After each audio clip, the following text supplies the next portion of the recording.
that as it gets colder in Bombay, people are drinking more wine. It's gaining so much ground, right? It is. But Metro Brands is another one. I mean, the market is definitely rewarding companies that are delivering good numbers. So Metro Brands is also putting on some weight. And after persistence good showing, a lot of the other mid-cap or non-index IT stocks are doing well. Tata Elxsi is gaining some ground. So do keep an eye out on that as well. But I think we have Herald Van Der Linde, who's the head Asia equity strategist at HSBC, who joins us now to give us his view on all things markets as well as the way forward for Indian equities. Herald, always a pleasure meeting you. Happy New Year to you. Hope you have a great 2023. How are you feeling about global equities now? Well, happy New Year to you all over there. How do I feel about equities at the moment? We feel quite positive about equities. I think we've seen a shift in markets, and that is driven by two or three things. First of all, we've seen a shift in inflation expectations in the US. That is starting to come down. You guys have talked about that quite a lot. The second shift is, of course, that we've got changed policies in China. So the idea is that some of the precautionary savings that we have in China now might be unleashed to the rest of the region and in China itself. People go back to restaurants and travel or hotels, buy stuff again in shops. And I think the third thing that is happening is that there's a feeling that you don't want to be underweight on Asia anymore in general, and that people need to buy stocks in this part of the world. Probably for those two reasons I just mentioned beforehand, inflation expectations and growth in China help a lot. So, yeah, that makes us positive on China for the moment, or on Asia for the moment. Hi, Herald. Good morning. In your note, you've mentioned that you're fairly, positive on your preferences for markets like China, Hong Kong, Thailand, and India. Is this an order of preference? Does India come at the latter part in terms of preference in comparison to the other couple of markets? No, it's not really an order of preference. It just happened that it was actually created as such. But I do think that India will attract a different kind of investor maybe than the Chinese. Of course, emerging market and Asian investors will go there. But the story in India differs a lot from the story in China. Although at the moment China is bouncing back a lot, and there seems to be some more visibility, I think if you go beyond the bounce in spending, there is the outlook in China is rather foggy and murky. While in India, I think it's much clearer. So it depends on the kind of investor you have and what you prefer. All right, Herald, what about on the Indian markets? Are you working with some kind of a double-digit return for this year itself? That's by the end of 2023. Do you think that the Indian markets will be 10% higher? I think the Indian markets could be more than 10% higher by the end of this year. Why is that? Now, the very simple reason is that although there's a lot of attention now being paid to China and growth coming back in China, China at the moment is forecasted to grow 16%. Now, I suspect that number could go up. But India is expected to grow by about 20%. India is going to grow even faster at the moment. As I said, maybe these numbers will change a little bit, but India is still going to clock in some pretty decent earnings growth numbers this year. The multiples are a bit hefty. India is not cheap, it's expensive. So they might come off a little bit, but I don't expect a hell of a lot. So double-digit returns in India, we feel, is possible this year. Yeah, guys, Herald's moniker, he goes by the name The Flying Dutchman, right? Yeah. Herald, you're doing a lot of flying these days? Or no? Well, actually, it's been more the grounded Dutchman over the last 3 years, right? The travel over the last couple of years, I have not been really out of Hong Kong to most of these places for 3 years now. So I want to go back to India soon. So yeah, absolutely. I would love to have you here in the studios. Right. Just when something becomes consensus, almost consensus, I mean, not that consensus can't be right, but this thing that China is for the short term, India is for the long term, is almost, I don't know if it's, I've not spoken to enough people to say it's consensus, but nearly enough, because we speak with experts like you every day.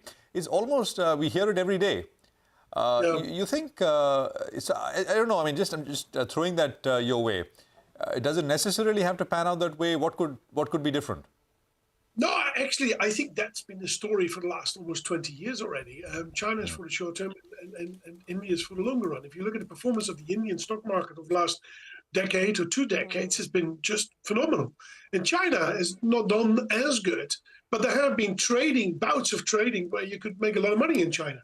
If you go back to 2016, 17 in Chinese equities, we had a similar situation of bond yields starting to come down, inflation coming down in the Western world, while China was recovering after some stimulus being put in place. That market went up 75% over a period of 2 years now. Things might be slightly different this time around, but similar dynamics are in place. So we shouldn't ignore China at the moment. This is the time to be overweight on China. But you're right. There is a difference between the two in the way you trade them. That's absolutely correct. Okay, all right. So I got that point, and yeah, returns kind of bear that out over the last 20 years, as you said. The kind of stocks now which will do well.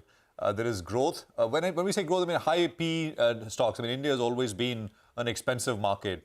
And that is also, you can go back any point in the last 2 decades and that statement, I guess, will be true, relative, of course.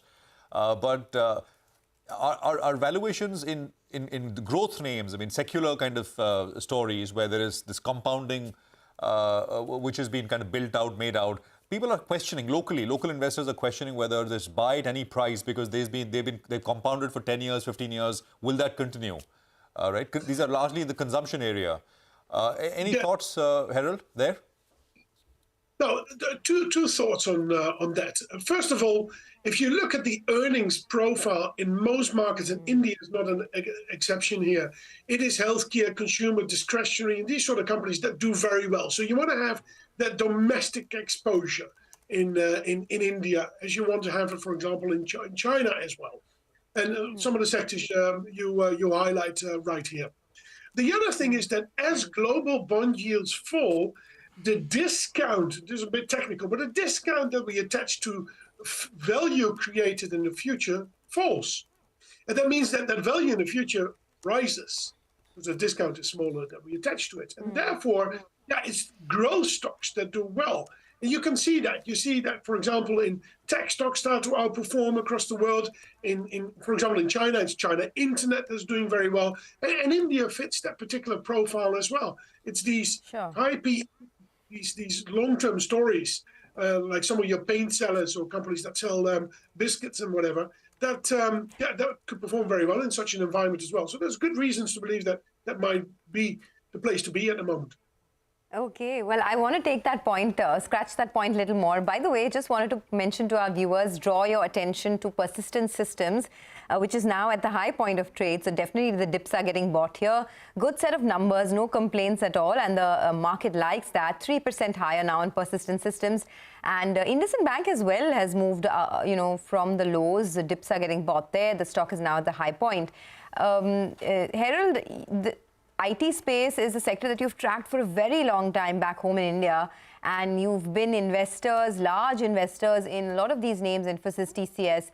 What have you made of the recent correction that we've seen? There is an impending global recession as well.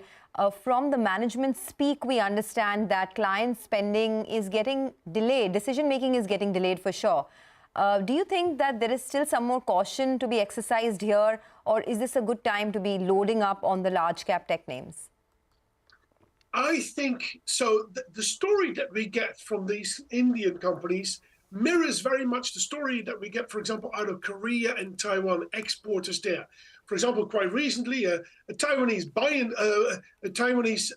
bicycle company has said that payment terms are shifting. People want to pay later, and the orders are being cut, and these sort of things. So you get a very similar story. Global demand for products out of US and from US and European customers in particular is weakening. And inventories tend to be high in some industries. That means that the order flow that these companies get is going to be weaker.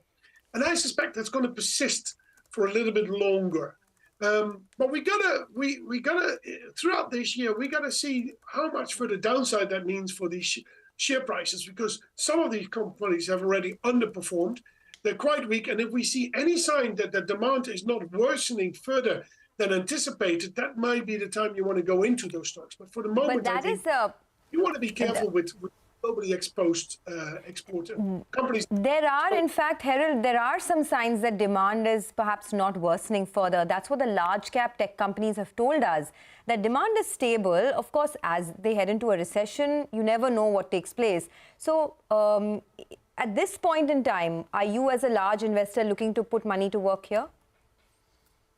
I am generally still skeptical about some of these stories. I can see that at the moment in certain products, demand is okay. It is really where you, for example, in tech products that are being exported, where you have a lot of high inventory. In IT, you don't really have that inventory issue as much as, for example, in some of the tech names that the Taiwanese are exporting. But I still think that the risk could be on the downside from the US and European customers. While on the other hand, the visibility I have on your domestic-oriented sectors is much better. So I still prefer that domestic story, but maybe that will shift as we go deeper into 2023. Well, Herald, coming to India, I think the top stocks that you like is Reliance, Infosys, and HDFC. But you've also mentioned that industrials as well as discretionary pack, you'll have some preference out there. Any stocks you could name? I think India stands out in the sense that if you pick stocks in whatever sector you go for, in India, you pick the ones that have been the winners over the last couple of years. Now, this sounds obvious maybe to you. So, of course, these have been winners. You stick with them. So you buy those industry leaders. But this is actually not as obvious as you think it is, because in a lot of other markets, it's the other way around. In China, very often, you want to buy the number two that is becoming the number one. There is a lot of shift in positioning. But in India, some of these brands, domestic brands and companies with strong channel distributions, they have been consistent winners, and I think that will probably continue for some time to come. So whatever you want to go for the ones that are number one and two in those particular industries. Maybe in certain cases, but generally speaking, that works in India. Sorry, just one last thing for a lot of viewers who are watching. I mean, they can get exposure to things like the Nasdaq, etc. They've got sort of local mutual funds which offer Nasdaq ETFs, right? You earlier mentioned as interest rates fall, the growth stocks do well. I mean, would you recommend getting exposure to US tech as well via this route? If you're in the US, then yes, I would say that is something you favor. But generally speaking, we favor the emerging market space over the developed markets, equity markets at the moment. So I would say if you can play it in Asia, and you could do that quite easily out of India by, for example, buying some of the tech stocks here in India, or you could do that elsewhere in the region. Think about some of the Chinese internet names or so.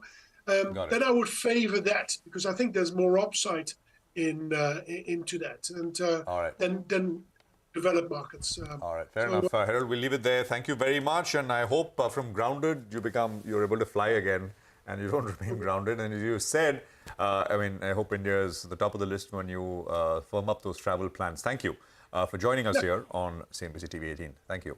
Manish Santalia is now joining us.